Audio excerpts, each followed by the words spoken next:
শীতকালে পিঠে পুলির মধ্যে একটি অন্যতম পিঠে হলো সুজির কাকারা পিঠা। এই পিঠেটা তৈরি করতে যেমন সময় কম লাগে এবং তৈরি করতেও কিন্তু খুবই সহজ, আর খেতে তো ভীষণ মজা।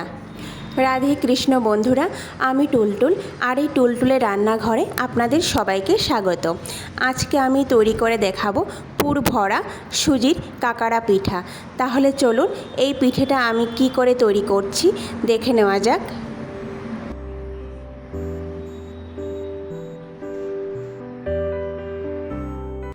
সবার প্রথম আমি পিঠার ভিতরের পুরটা তৈরি করে নেব।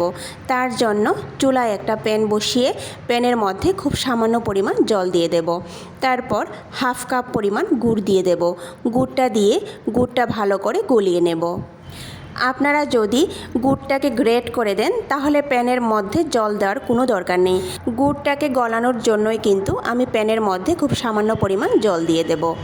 গুড় যখন মোটামুটিভাবে গলে যাবে তখনই আমি এতে একটা নারিকেলের হাফ নারিকেল কোড়া দিয়ে দেব। নারিকেল কোড়াটা দিয়ে ভালো করে গুড়ের সঙ্গে মিশিয়ে নেব। এখানে কিন্তু গুড়ের চাশনি করার কোনো দরকার নেই, বাস গুড়ের সঙ্গে নারিকেলটা ভালো করে মিশিয়ে গেলে আমি চুলার আঁচ বন্ধ করে পুরটাকে ঠান্ডা করে নেব। তারপর সেই প্যানের মধ্যে আমি ছোট বাটি মেপে 2 বাটি পরিমাণ জল দিয়ে দেব। আপনারা কিন্তু মেজারমেন্টের জন্য যে কোনো কাপ বা বাটি নিতে পারেন। তারপর আমি খুব সামান্য পরিমাণ লবণ দিয়ে দেব, হাফ চামচ পরিমাণ মৌরি দিয়ে দেব, 1 চামচ পরিমাণ ঘি দিয়ে দেব। সবগুলো উপকরণ দেওয়ার পর জলটাকে ভালো করে ফুটিয়ে নেব। জলটা যখন ভালো করে ফুটে যাবে তখন সেই বাটির 1 বাটি পরিমাণ সুজি দিয়ে দেব। এক হাত দিয়ে এইভাবে দিতে থাকবো আর আরেক হাত দিয়ে নাড়তে থাকবো।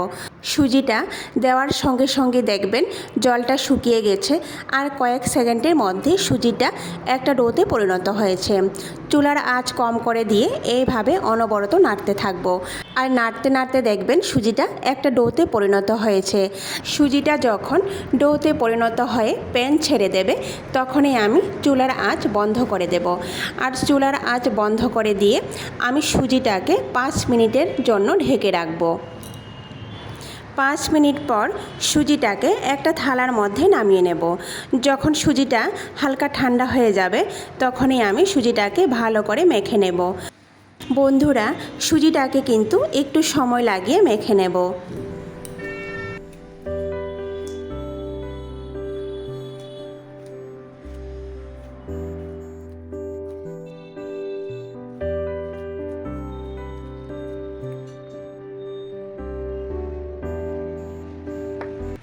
কিছুক্ষণ সুজিটাকে মাখার পর আমি এতে 3 থেকে 4 চামচ পরিমাণ ময়দা দিয়ে দেব।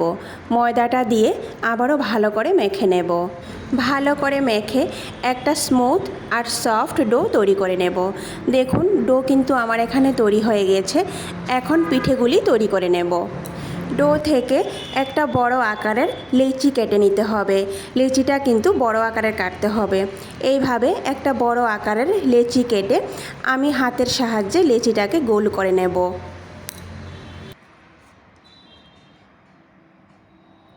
এবার রুটি করার চাকলির মধ্যে কিছু পরিমাণ ময়দা ছিটিয়ে দেব। ময়দা ছিটিয়ে লেচিটাকে ময়দার উপরে রেখে হাত দিয়ে একটু চেপে দেব। তারপর রুটির মতো করে বেলে নেব। রুটিটা কিন্তু একটু ভারী করে বেলে নেব। রুটি কিন্তু একদম পাতলা করে বেলবো না।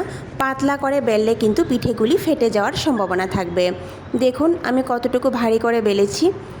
দেখুন একটু ভারী করে কিন্তু রুটিটাকে বেলে নিতে হবে। তারপর যে পুরগুলি আমি তৈরি করে রেখেছিলাম সে পুর থেকে অল্প একটু পুর আমি হাতের সাহায্যে এইভাবে নিয়ে রুটির একটা সাইডে রেখে দেব। তারপর এইভাবে রুটিটাকে উল্টে এইভাবে আপনারা দেখে বুঝতে পারছেন, এইভাবে রুটিটাকে উল্টে দিয়ে হাত দিয়ে এইভাবে ভালো করে প্রেস করে দেব। প্রেস করে জোড়া লাগিয়ে নেব। ভালো করে যখন জোড়া লেগে যাবে তখন একটা গ্লাস বা যে কোনো বাটির সাহায্যে আমি পিঠেটাকে এইভাবে কেটে নেব। দেখুন বন্ধুরা, আপনারা দেখে বুঝতে পারছেন যে আমি পিঠেটাকে কি করে কেটেছি। এবার আমি হাতের সাহায্যে ভালো করে মুখটাকে বন্ধ করে দেব। দেখুন একটা পিঠে কিন্তু আমার এখানে তৈরি হয়ে গেছে। এইভাবে আমি সবগুলি পিঠে তৈরি করে নেব। দেখুন সবগুলি পিঠে আমার এখানে তৈরি হয়ে গেছে। আর বন্ধুরা, আমি যতটুকু পুর তৈরি করেছিলাম পুরগুলি কিন্তু আমার শেষ হয়ে গেছে, আর এখানে ডো কিন্তু রয়ে গেছে। তো এবার আমি কি করব, এই ডো থেকে ছোট ছোট লেচি কেটে এইভাবে গুল গুল করে চ্যাপ্টা করে নেব। তারপর এইভাবে গুল গুল করে একটু চ্যাপ্টা চ্যাপ্টা করে নেব, ছোট ছোট করে তৈরি করব। দেখুন সবগুলি কিন্তু আমি এইভাবে তৈরি করে নিয়েছি। এবার সবগুলিকে একসঙ্গে তেলের মধ্যে ভেজে নেব। আমি আগে থেকেই চুলায় একটা প্যান বসিয়ে প্যানের মধ্যে বেশ কিছু পরিমাণ তেল দিয়ে তেলটাকে ভালো করে গরম করে নিয়েছি। এবার চুলার আঁচটাকে মিডিয়াম টু হাইয়ের মাঝামাঝিতে রেখে পিঠেগুলি ভেজে নেব। আর তেলটা কিন্তু ভালো করে গরম হতে হবে, না হলে কিন্তু পিঠেগুলি ভেঙে যাওয়ার সম্ভাবনা থাকবে। এবার পিঠেগুলি আমি তেলের মধ্যে দিয়ে এইভাবে হালকা হাতে নেড়ে দেব আর লাল হওয়া পর্যন্ত ভেজে নেব। আর আঁচ কম দিয়ে কিন্তু পিঠেগুলি ভাজবো না, তাহলে কিন্তু পিঠেগুলি ভালো হবে না। বেশি আঁচে তেলটা ভালো করে গরম করে তারপরে পিঠেগুলি দিয়ে এইভাবে লাল হওয়া পর্যন্ত ভেজে নেব। বন্ধুরা, পিঠেগুলি কিন্তু আমার এখানে ভাজা হয়ে গেছে। আমি এবার একটা একটা করে পিঠেগুলি একটা পাত্রের মধ্যে নামিয়ে নেব। আর প্রত্যেকটি পিঠে আমি একইভাবে ভেজে নেব। বন্ধুরা, তৈরি হয়ে গেল আমাদের সুজির কাকারা পিঠে। ভিডিওটি সম্পূর্ণ দেখার অনুরোধ রইল। আর কেমন হয়েছে কমেন্ট করে নিশ্চয়ই জানাবেন। ভিডিওটি যদি ভালো লেগে থাকে তাহলে সবার শেষে লাইক, শেয়ার আর সাবস্ক্রাইব করে দেবেন। নমস্কার।